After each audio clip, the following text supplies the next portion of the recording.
the massive alien ship appeared in Earth's sky on a Tuesday morning.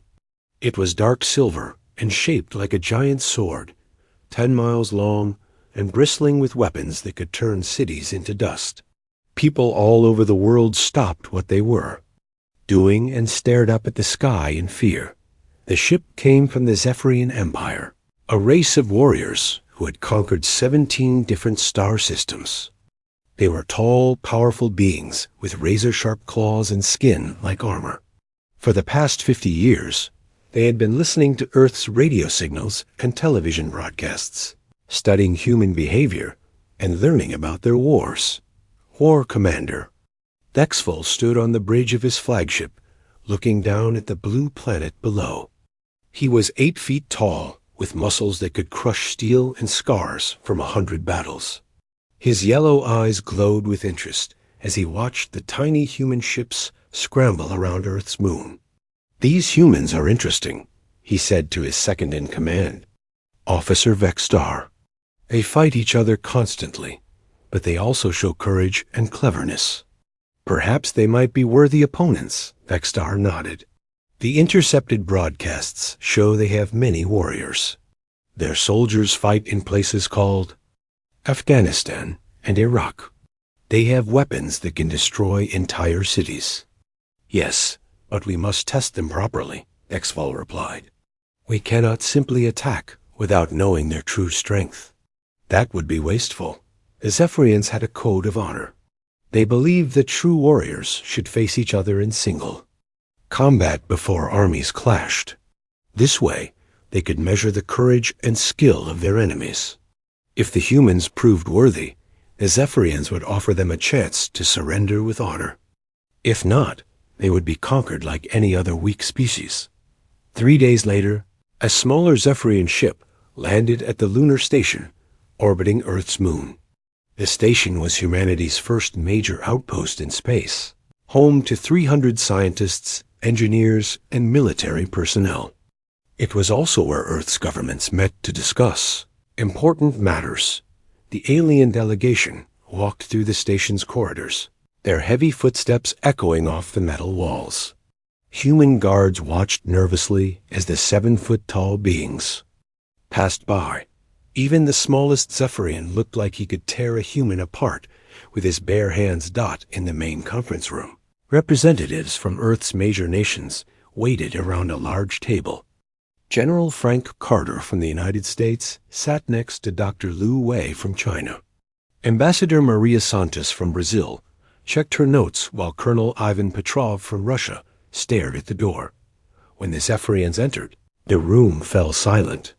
War Commander Dexful took his place at the head of the table, his massive frame making the human furniture look like toys.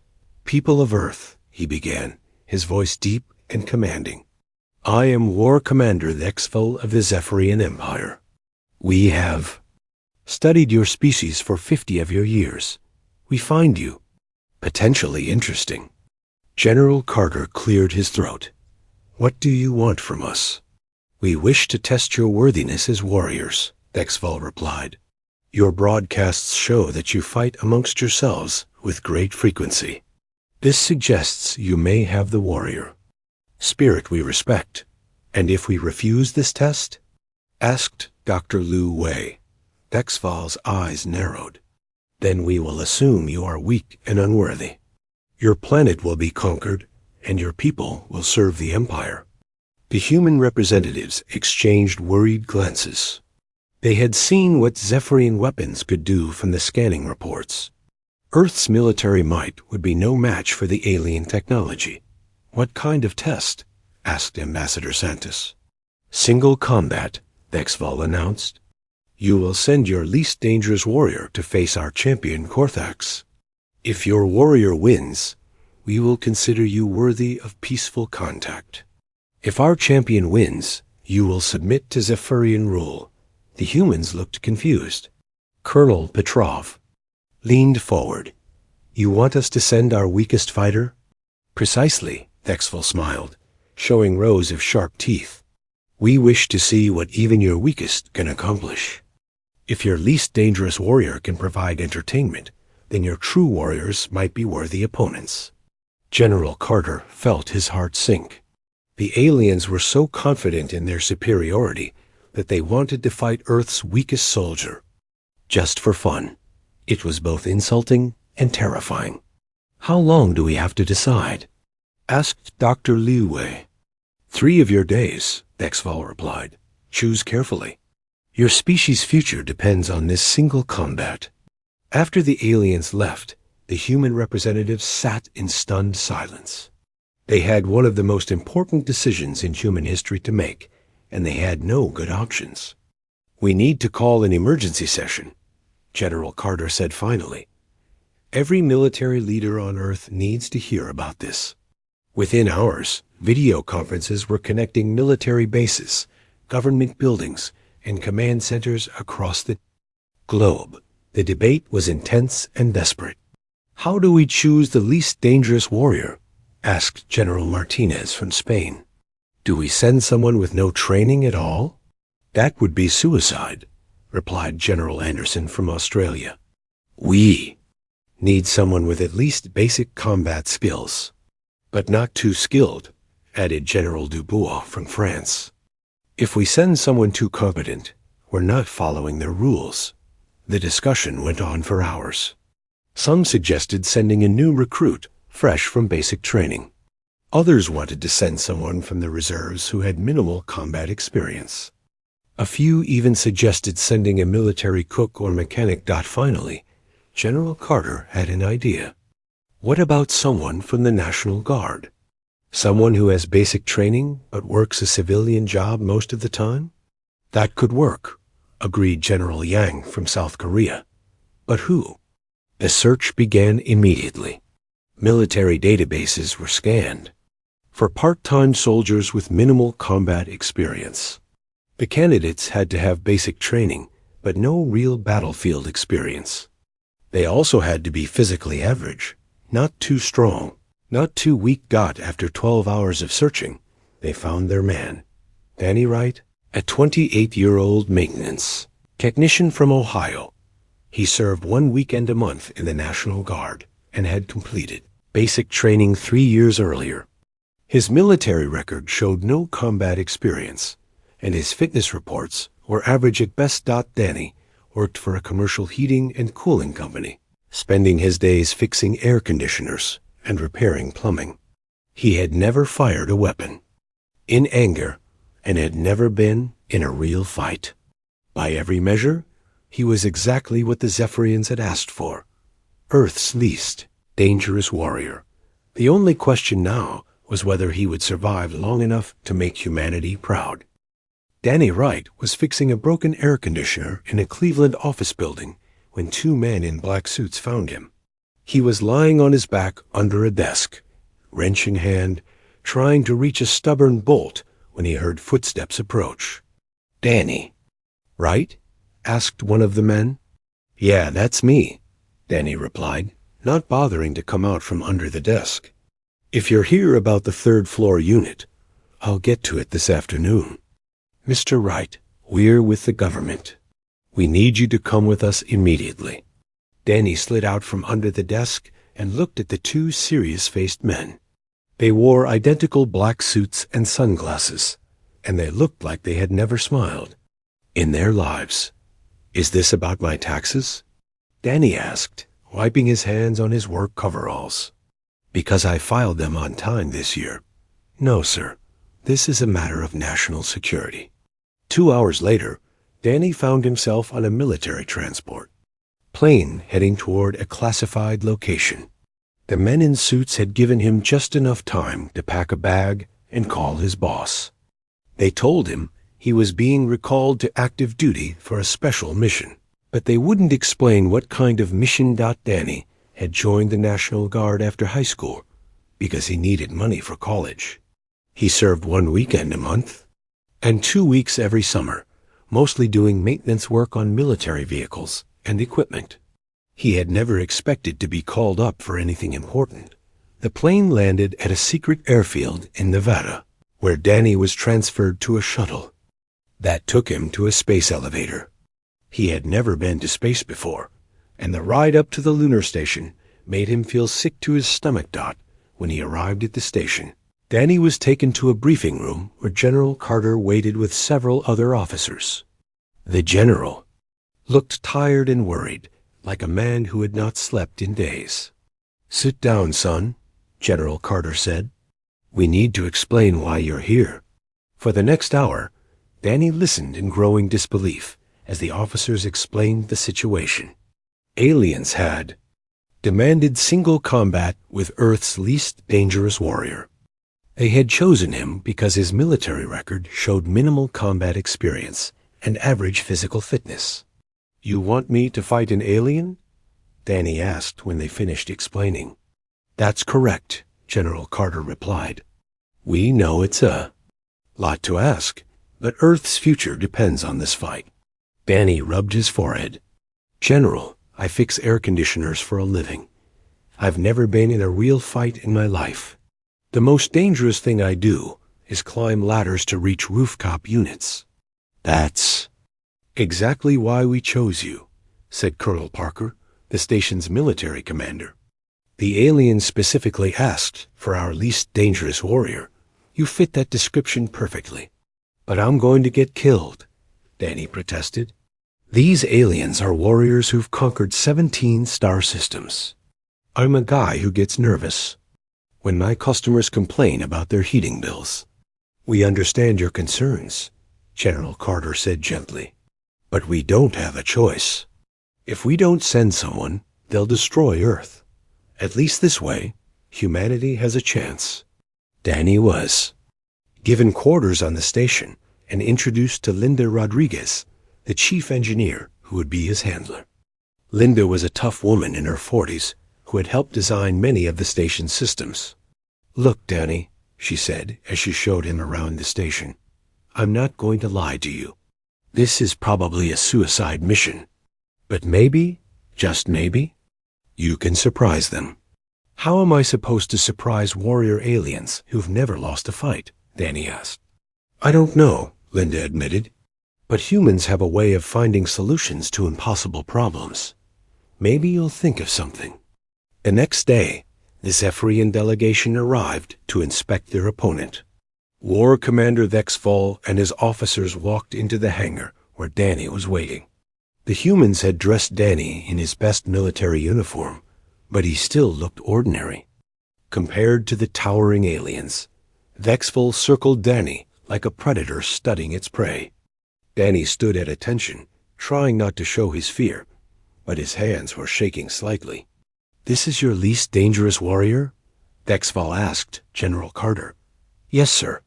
"Danny Wright, maintenance technician and National Guard reservist." Vexfall laughed, a sound like grinding metal. He looked soft. "Has he ever killed anyone?" "No, sir," General Carter replied. "Has he ever been in battle?" "No, sir." "Excellent," Vexfall said, his yellow eyes gleaming. "Our champion will enjoy this. It has been too long since Korthax had proper entertainment." The aliens brought their champion forward. Korthax was even bigger than the other Zephyrians, standing nearly 8 feet tall with muscles that bulged beneath his armored skin. His claws were longer and sharper than the others, and his eyes burned with the fury of a lifetime warrior. Korthax looked down at Danny and snorted in disgust. "This tiny creature is supposed to fight me? I could break him with one hand." "That is the point," Vexfall replied. "If this weakling can provide any challenge at all, then their real warriors might be worth conquering." Danny stared up at Korth and felt his knees go weak. The alien warrior looked like he could tear apart a tank with his bare hands. Danny had never felt so small and helpless in his life. "The combat will take place tomorrow," Vexfall announced. "We will broadcast it to our empire as entertainment. Do not disappoint us, little human." After the aliens left, Danny sat in his quarters feeling sorry for himself. He had always been an ordinary person living an ordinary life. He went to work, paid his bills, and spent weekends watching football or working on his car. He had never wanted to be a hero. And he certainly never wanted to fight alien monsters. Linda found him there an hour later, staring at the wall. "How are you holding up?" she asked. "I keep thinking about my mom," Danny said quietly. "She's going to see her son get torn apart by an alien on live television. That's not how I want it to be remembered." "Maybe it won't happen that way," Linda said. "Maybe you'll find a way to win," Danny laughed bitterly. "Linda, I appreciate the optimism, but let's be realistic. I'm a maintenance guy going up against a warrior who's never lost a fight. This isn't going to end well. Then why don't you spend your last day doing what you do best?" Linda suggested. "What do you mean?" "You're a maintenance technician. You understand how things work. Why don't you study the station systems? Learn everything you can about this place. Maybe it'll help somehow." Danny shrugged. "I guess it beats sitting here feeling sorry for myself." For the rest of the day, Danny walked around the station with Linda, studying every system and piece of equipment. He learned about the artificial gravity generators, the life support systems, the power distribution networks, and the emergency protocols. Linda was impressed by how quickly Danny understood the complex systems. "You're really good at this," she said. "You see connections that most people miss." "It's just pattern recognition," Danny replied. "Most mechanical systems follow the same basic principles. Once you understand the patterns, you can figure out how anything works." "That's actually pretty advanced thinking," Linda said. "Most people can't see those kinds of patterns." Danny spent the evening in the station's workshop, tinkering with some broken equipment. Working with his hands helped calm his nerves. He had always been good at fixing things, even as a child. His father used to joke that Danny could repair anything except his own luck. Meanwhile, the Zephyrians were preparing for the next day's entertainment. They had set up recording equipment to broadcast the fight across their empire. Betting pools were already forming on how quickly Korthax would kill the human. "I give the human 30 seconds, one Zephyrian officer predicted. "Too long," replied another. "Korthax will end it in 10 seconds. War Commander Thexval listened to his officers' predictions with amusement. He expected the fight to be over quickly, but he hoped the human would at least try to put up a fight. It would be disappointing if the creature simply cowered in fear. What none of the Zephyrians realized was that they had made a fundamental mistake. They had assumed that a maintenance technician would be helpless in combat. They had no idea that the same skills that made Danny good at fixing things might also make him dangerous in unexpected ways. Tomorrow would reveal whether Earth's least dangerous warrior was truly as harmless as he appeared. The main hangar of the lunar station had been cleared for the fight. It was a massive space, 300 feet long and 200 feet wide, with a high ceiling and metal walls lined with equipment panels, maintenance hatches, and emergency systems. Danny stood at one end of the hangar, wearing simple military fatigues and boots. He looked small and out of place in the huge space. His hands were steady now, but his heart was beating fast. He had spent the morning walking around the hangar, studying every pipe, wire, and access panel. At the other end stood Korthax, the Zephyrian champion. The alien warrior was nearly 8 feet tall, his dark skin covered in natural armor plates. His claws were 6 inches long and sharp enough to cut through steel. He had fought and killed warriors from 12 different species, and he had never lost a single battle. War Commander Thexval stood with the other Zephyrian officers on a raised platform overlooking the hangar. Human officials watched from another platform on the opposite side. The fight was being broadcast live to both Earth and the Zephyrian Empire. "The rules are simple," Thexval announced, his voice echoing through the hangar. "Hand-to-hand combat until one fighter yields or dies. No weapons are permitted, though natural biological features are allowed." General Carter watched from this human platform, his stomach tight with worry. Next to him, Linda Rodriguez checked her tablet, which showed readings from the station systems. She had spent the morning making sure everything was working properly. "This is it," she whispered to General Carter. "God help us all." Down in the hangar, Danny took a deep breath and looked around one more time. He had memorized the location of every important system in the room. The artificial gravity generators were built into the floor plates. The life support systems ran through pipes along the walls. The power distribution network was hidden behind removable panels. "Begin!" Dexful shouted.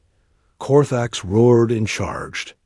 Straight at Danny, his claws extended and his massive legs covering the distance in powerful strides. The alien warrior expected to end the fight quickly with a single devastating attack. Danny did something completely unexpected. He ran, but he didn't run away from Korthax. Instead, he ran parallel to the alien's charge, forcing Korthax to change direction. Danny sprinted toward the right wall of the hangar, his work boots pounding against the metal floor. "The human is a coward." One of the Zephyrian officers laughed. "He runs from honorable combat." But Linda Rodriguez watched Danny's movement with growing interest. She recognized the pattern. Danny wasn't running randomly. He was heading towards specific locations in the hangar, places where he had spent time studying the station systems. Korthax turned and chased after Danny, his powerful legs quickly closing the distance. The alien warrior was fast, but Danny was smaller and more agile. He reached the wall and slapped his hand against what looked like a normal maintenance panel. The panel popped open, revealing a manual override switch for the gravity generators. Danny flipped the switch and kept running. "What is he doing?" asked General Carter. "He's adjusting the artificial gravity," Linda replied, her eyes wide with realization. "He's making changes to the station systems." Korthax caught up to Danny, just as the gravity in that section of the hangar shifted. The alien warrior, who had been charging at full speed, suddenly found himself stumbling as his weight decreased by half. His powerful leap turned into an awkward float that sent him crashing into a wall. Danny didn't stop to watch. He kept running, heading for another section of the hangar where he had spotted an environmental control panel. Korthax roared in anger and scrambled to his feet, but he was now moving more carefully, unsure of what the human might do next. "This is not honorable combat," Vexstar protested to his commander. "The human is using tricks." "He is using the environment," Vexfall replied, his voice thoughtful. "The rules said no weapons, but they said nothing about the battlefield itself." Danny reached the environmental control panel and quickly entered a sequence of commands. The air circulation system kicked into high gear, creating strong air currents that whistled through the hangar. It wasn't enough to knock anyone down, but it would affect visibility and make it harder for Korthax to track him by scent. Korthax was getting frustrated. He had expected to crush this weak human in seconds, but the little creature kept slipping away and changing the rules of the fight. The alien warrior had never faced an opponent who used the environment as a weapon. "Stand still and fight like a warrior," Korthax bellowed. Danny ignored the taunt and kept moving. He had a plan, but it required him to reach several more control panels around the hangar. The key was to stay ahead of Korthax long enough to set up all the pieces. The alien warrior charged again, this time predicting where Danny would run. He was right about the direction, but he didn't account for Danny's next move. The human maintenance technician dove and rolled under a low-hanging pipe, then immediately popped up and hit another control panel. This time, Danny activated the emergency lighting system. The normal lights dimmed, and red emergency lights began flashing throughout the hangar. The strobing light made it difficult to judge distances and movements accurately. Korthax was now thoroughly angry. He had been made to look foolish in front of his own people and the humans he was supposed to dominate. The alien warrior, let out a roar of fury, and began smashing everything in sight, hoping to destroy whatever systems the human was using. This was exactly what Danny had been waiting for. He watched as Korthak's S-claws tore through pipes and cables, damaging the station systems. With each act of destruction, the alien warrior was unknowingly helping Danny's plan. "The human is making our champion destroy himself," observed one of the Zephyrian officers. "No," Hexfall replied grimly. "The human is making our champion destroy the battlefield. He is turning Korthak's S-strength against him." Danny reached the final control panel he needed, this one controlling the power distribution system. He quickly rerouted power away from the damaged sections that Korthak had destroyed and into the backup systems he had identified earlier. The result was immediate and dramatic. The artificial gravity in the center of the hangar shut down completely, while the gravity near the E walls increased to double normal strength. The damaged pipes began leaking coolant and water, creating slippery surfaces and obscuring vision.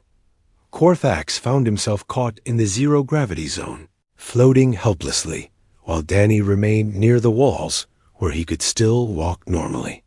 The alien warrior tried to swim through the air toward Danny, but without anything to push against, he could only drift slowly. "Impossible," breathed Dextar.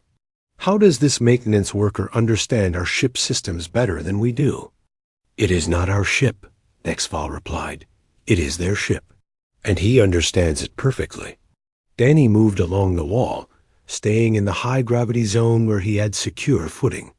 He had turned the entire hangar into a trap, using his knowledge of the station systems to create an environment where his opponent's physical advantages meant nothing. The watching humans began to realize what was happening. Danny wasn't trying to match Korthak's S-strength or speed. He was using his brain and his technical knowledge to change the rules of the fight entirely. "He's not fighting like a warrior," General Carter said with growing excitement. "He's fighting like an engineer." "That's exactly what he's doing," Linda agreed. "He's treating this like a technical problem that needs to be solved." In the zero-gravity zone, Korthak was becoming desperate. He managed to grab onto a floating piece of debris and use it to propel himself toward one of the walls. His claws scraped against the metal as he tried to reach the high-gravity zone where Danny waited. Danny watched the alien warriors approach and made one final adjustment to the environmental controls.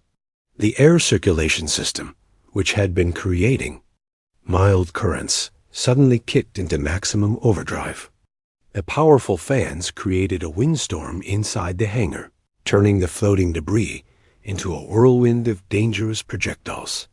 Korthak was caught in the middle of the storm, tumbling helplessly as pieces of metal and plastic battered his armored hide. The alien warrior, who had never lost a fight, was being defeated by a maintenance technician who had never won one. The battle was far from over, but for the first time since the aliens had arrived, the humans watching felt a flicker of hope. Danny Wright, Earth's least dangerous warrior, was proving that human ingenuity could be the most dangerous weapon of all. The storm of debris in the hangar's zero-gravity zone was getting worse. Korthak tumbled helplessly through the air, his massive form spinning as chunks of metal and plastic struck his armored hide.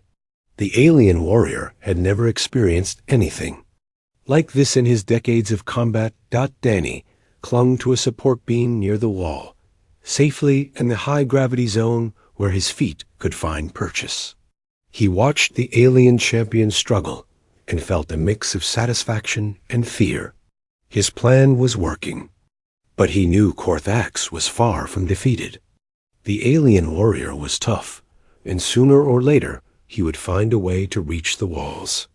"This is not possible," Nextar said to his commander.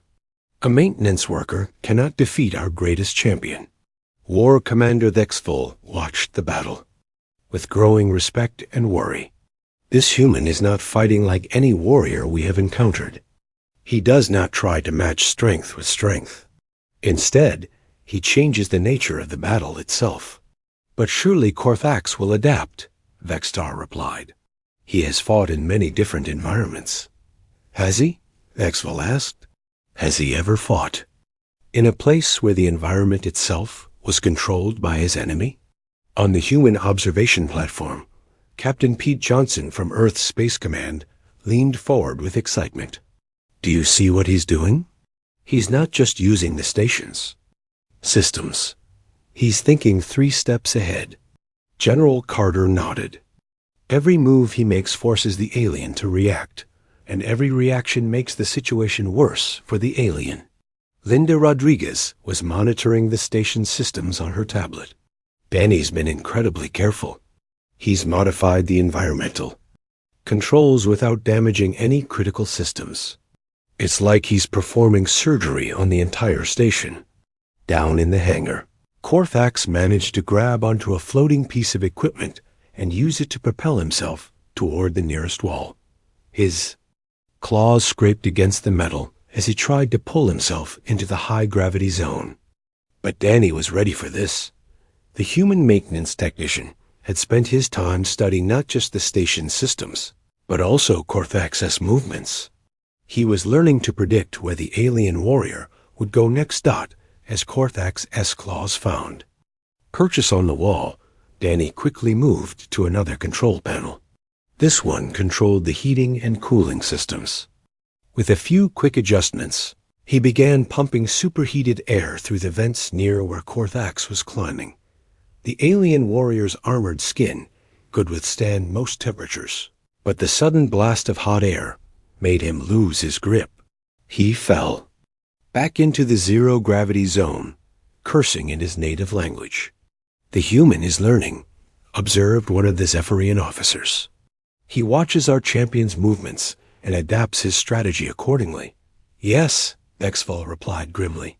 He is treating this combat as if it were a technical problem to be solved. Each attempt our champion makes gives the human more information to work with. Danny knew he couldn't keep this up forever. The station's systems were not designed for this kind of abuse, and sooner or later something would break in a way that would hurt both him and Korthax. He needed to find a way to end the fight. The alien warrior was getting smarter about his movements. Instead of trying to reach the walls directly, Korthax began using the floating debris as stepping stones, jumping from piece to build momentum. His powerful legs could propel him much farther than Danny had expected. He's adapting, Linda warned through the communication system. You need to change your strategy. Danny nodded and began moving toward a different section of the hangar. He had one more trick in mind, but it would require perfect timing and a lot of luck. Near the far end of the hangar was a maintenance shaft that led to the station's central processing core. Danny had studied the shaft's dimensions earlier and realized it was just wide enough for a human to crawl through, but too narrow for a fully grown Zephyrian. The problem was reaching the shaft. It was located in the middle of the zero-gravity zone, and Danny would have to cross 15 feet of open space to get there. If Korthax caught him while he was floating helplessly, the fight would be over. Danny waited until Korthax was on the opposite side of the hangar and made his move. He pushed off from the wall with all his strength, flying through the zero-gravity zone toward the maintenance shaft. Korthax saw the movement and immediately changed direction, using a large piece of debris to launch himself after Danny. The alien warrior's powerful legs gave him much more speed than Danny could achieve. For a moment, it looked like Korthax would catch Danny in midair. The alien warrior extended his claws, ready to tear the human apart. But Danny had timed his jump perfectly. Just as Korthax reached him, Danny grabbed the edge of the maintenance shaft and pulled himself inside. The opening was exactly as narrow as he had calculated. Korthax's sick claws scraped against the metal as he tried to follow, but his massive shoulders were too wide to fit through the opening. Clever, Vexval admitted grudgingly. The human has trapped himself, but he has also put himself beyond our champion's reach. Danny crawled through the maintenance shaft, his knees scraping against the metal floor.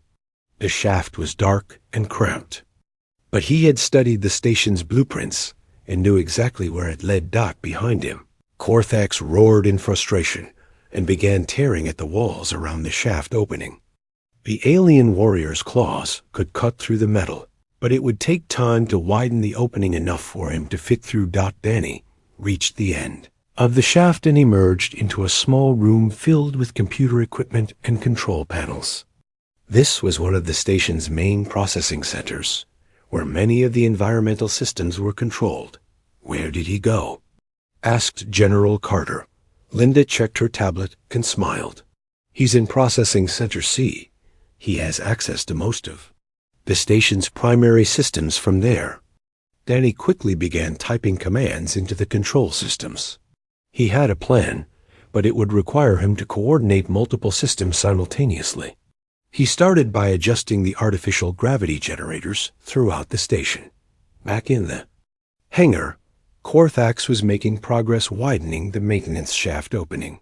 His powerful claws were tearing through the metal, sending sparks flying. But as he worked, he began to notice changes in the environment around him. The zero-gravity zone was shrinking, and the high-gravity zones were expanding. The air circulation was changing direction, and the temperature was dropping rapidly. The alien warrior realized that the human was still manipulating the environment, even from his hiding place. "He's turning the entire station into a weapon," Captain Johnson observed with awe. Danny's fingers flew across the control panels as he implemented his final strategy. He had realized that he didn't need to defeat Korthax through direct combat. He just needed to make it impossible for the alien warrior to continue fighting. First, he activated the emergency lockdown protocols for the hangar. Heavy blast doors began sliding closed, sealing off all the exits. Then he began flooding the hangar with coolant gas from the station's fire suppression systems. The gas was not poisonous, but it was very cold and would make it difficult to breathe. More importantly, it would obscure vision and make the surfaces slippery. Korthax finally broke through the maintenance shaft opening, his massive form squeezing through the widened hole. But as he emerged, he found himself in a completely different environment than the one he had left. The hangar was now filled with swirling white gas that burned his eyes and made it hard to see. The floors were covered with a thin layer of ice that made every step treacherous. The artificial gravity was fluctuating randomly, making it impossible to predict how objects would move. "The human has turned the entire battlefield into a trap," Dexval said, his voice filled with a mixture of anger and admiration. "Our champion cannot fight effectively in these conditions." Danny watched through the security cameras as Korthax stumbled through the gas-filled hangar. The alien warrior was tough and determined, but he was fighting blind against an enemy who controlled every aspect of the environment. The maintenance technician from Ohio had discovered something important about himself during this fight. He might not be a warrior in the traditional sense, but he was something else entirely. He was a problem solver, and right now, Korthax was a problem that needed to be solved. The final phase of the battle was about to begin, and for the first time since the aliens had arrived, Danny Wright felt like he might actually have a chance to win. The hangar had become a nightmare of swirling gas, shifting gravity, and slippery surfaces. Korthax stumbled through the white fog, his powerful form struggling against the constantly changing environment. The alien warrior who had never lost a battle was being defeated by conditions he could not fight. Danny watched from the processing center as Korthax tried to navigate the chaos. The alien's natural advantages meant nothing when he couldn't see his target or predict how the environment would behave. Every step was a gamble, every movement a risk. "I can end this now," Danny said to himself. He had one final card to play, something that would force Korthax to surrender without actually killing him. It was risky, But it was better than letting the fight drag on until someone got seriously hurt. Danny began typing commands into the environmental control system. He was going to flood the entire hangar with a sleeping gas that was used for emergency medical situations. It would put Korthax to sleep within minutes, ending the fight peacefully. But before he could execute the command, something went wrong. Korthax's claws had damaged more systems than Danny had realized.